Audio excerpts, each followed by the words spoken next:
All right.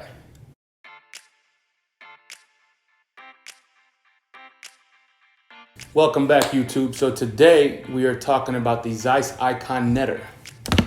What we've got right here. This thing is really, really old. Maybe I would say probably from like the late 30s, early 40s. So this is actually a foldable camera, meaning it folds. See how small it is when it's folded? It's a great little package. And there it is. That's it unfolding. This thing has long bellows and they come out of the camera when you unfold it. So this particular camera is actually a 6x9. You can shoot massive negatives on this thing. Here's an example of how big these negatives are. I don't know if you can tell, but see those squares, or not squares, rectangles, they're quite large. Those are individual images. So on a roll of 120 film, you get 8 shots. Obviously, that's not a lot of shots, but if you find the right scene and you set up your camera properly and take some good exposures, you're gonna get some super detailed shots. The detail is limited to the strength of this lens. So this lens is fairly sharp, but it's definitely not the sharpest. Remember, this is super old. So the images that you're gonna get are as good as the lens can put out, but you get really nice colors and your scene just looks massive on the negative. So this camera has a lot of functionality in terms of being able to take photos, but it is bare bones. It's fully analog. So to start off, you're restricted severely by the number of shutter speeds. You can see here on the lens, it kind of gives you all the information on the lens itself, and that's where you actually put all your settings. So shutter speed wise, you only have 3 shutter speeds. Those shutter speeds are 1/25th of a second, 1/50th of a second, and 1/100th of a second. You also have a bulb mode so that you can go ahead and set this for as long as you need it to. And it looks like there is a timer mode as well, though I've never actually used it on this camera. As I mentioned before, this camera has full analog control, so there's nothing on here that's automated whatsoever. Already talked about shutter speed. The focusing is also something you have to dial in yourself. If you look at the camera closer here, you'll see that there's actual readings on the actual lens itself. And that's where you actually go ahead and select your manual focus. For landscapes where everything's at infinity, then you can just quickly set this to infinity and not really worry about it. And it actually should go pretty good from there. So lens aperture, what are we working with here? This thing has a 6.3 aperture lens. So that's not super narrow, but remember, that this is shot on 6x9 film. So 6x3 is actually quite exaggerated in terms of potential bokeh and the narrowness of the depth of field. On a 35mm camera, 6.3 is not that serious in any way. However, on a negative this big, the 6x3 actually makes quite a difference. The problem is this thing has 6.3, which is the widest it gets, but at the same time, that is the least sharp point of the lens. So using this to take portraits is just not really that realistic, combined with the fact that you can't focus anything closer than about 7 feet. Just not designed for portraits at all. This is definitely meant for landscapes. When shooting landscapes, this actually functions quite well then at infinity.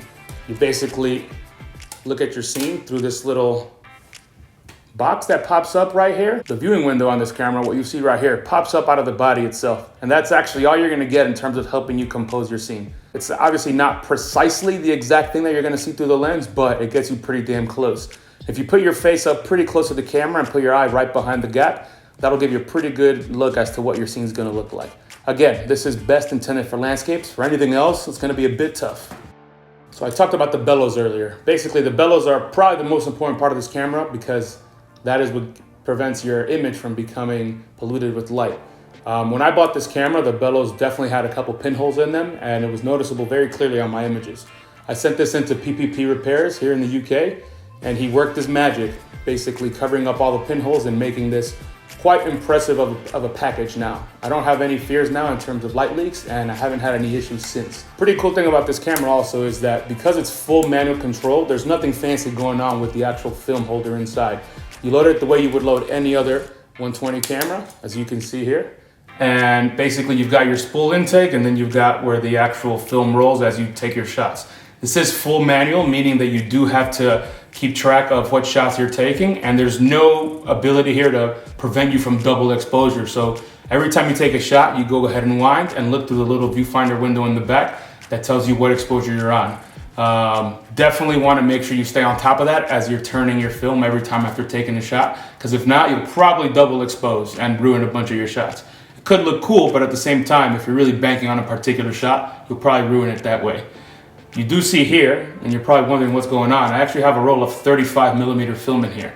Beauty of this camera is because there are no controls and sort of no fancy mechanics in here, you can shove whatever film you can fit in here. In this case, I have a roll of 35mm. And I got that in there using an adapter that I got online. Basically just this side and that side right there. That allows you to put the film in there so it can hold itself, and then you wind the film in as you would any other film. Of course here you're gonna get basically like a super panorama style image, because it's gonna have the width of the 6x9, but it's gonna have the height of just the 35mm.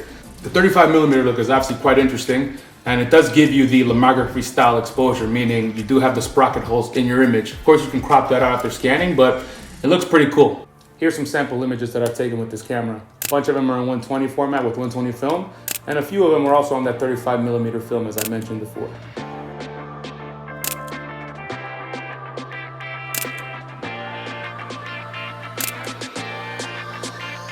Overall, this camera is one of my favorite cameras to use. I love the fact that it's full analog and I have to basically control everything on it. It's not an expensive camera either, this particular model, given that it's so old. And there's quite a few of them that exist out there, although it's in different model numbers. This probably cost me, I think, about 30 pounds here in the UK. There are other models of these that cost a bit more as you get further into the 40s and into the 50s that come with some more functionality. So this, like I said, is full manual everything, and it does not have any real viewing window or even a rangefinder. Some of the newer models from the 50s, those have rangefinders, and that will drive the price up a bit more and more. On top of that, 6x9 is quite one of the coveted items that you can get in terms of foldable cameras because of how big the image size can be, but they do sell 6x6 as well. The 6x6 models became quite popular as you went on into the 50s and the 60s, and that's what you'll see a lot more of. Let me know what you think about this camera and other folding cameras in the comments. I'd love to hear what you have to say, and I hope that a lot of you are getting use out of these cameras. They're really good cameras, and they have really cool functionality despite being so old and also so simple. Perhaps for the next video I'll get outside and actually shoot this so you can see it in action and kind of walk through some of the quirks of shooting a full analog camera. Until then, peace.